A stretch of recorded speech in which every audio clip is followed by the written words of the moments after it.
Hi, I'm Vaune Pierce, and I'm here for Smocking Arts Guild of America, or SAGA, and today's tutorial is on how to make a cable flowerette, which is made of smocked cables, but in a form that looks like a little flower in your smocking.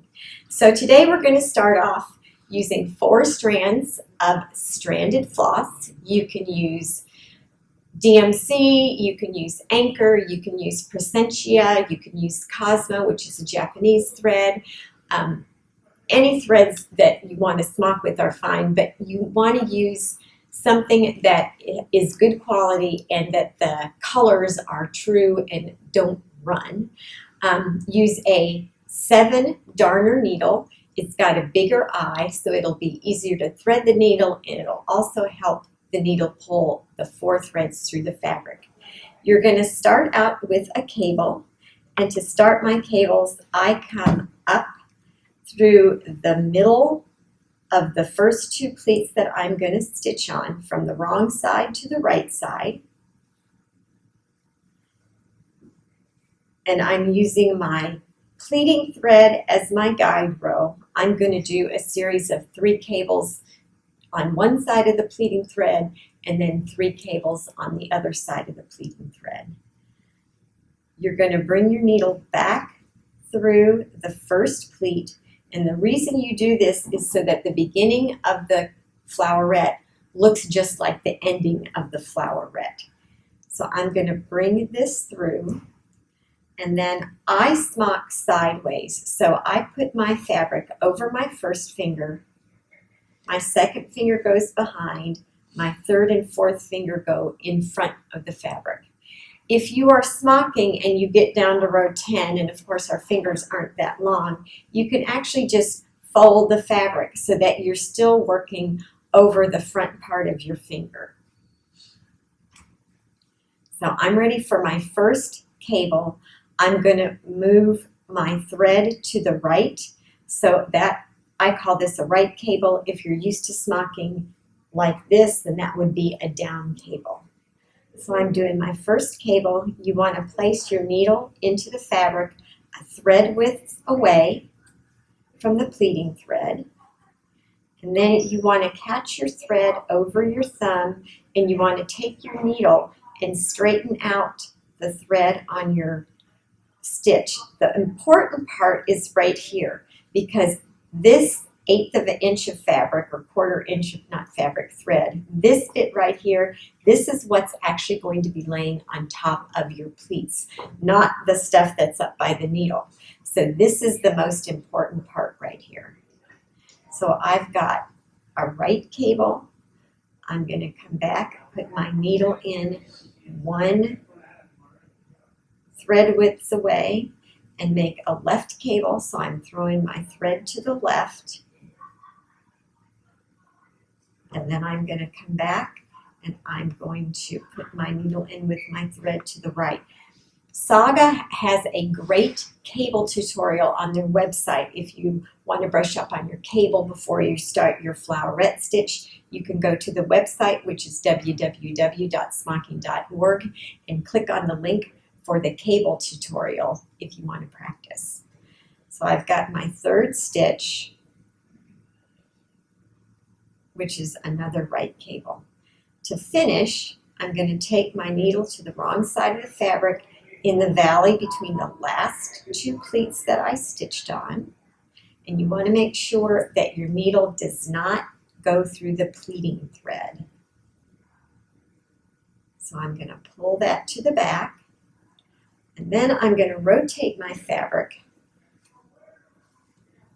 and come up in the valley between the 2 pleats that I just stitched over.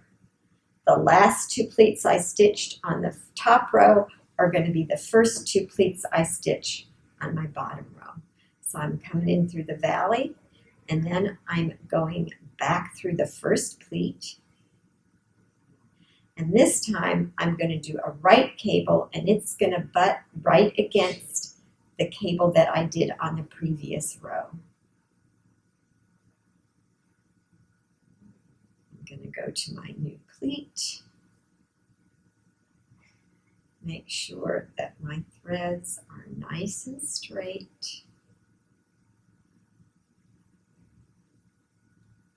And when I make this cable, you can see how it butts right against the cable from the previous row. And if your thread gets too twisted, you can take your needle down to the base of the fabric and bring it up to untwist your thread.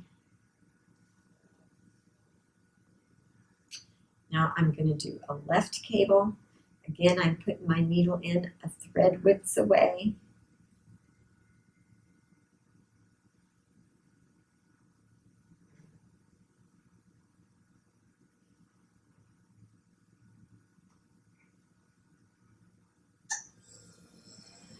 Little play in there, so I'm going to pull it out and make sure it's nice and straight.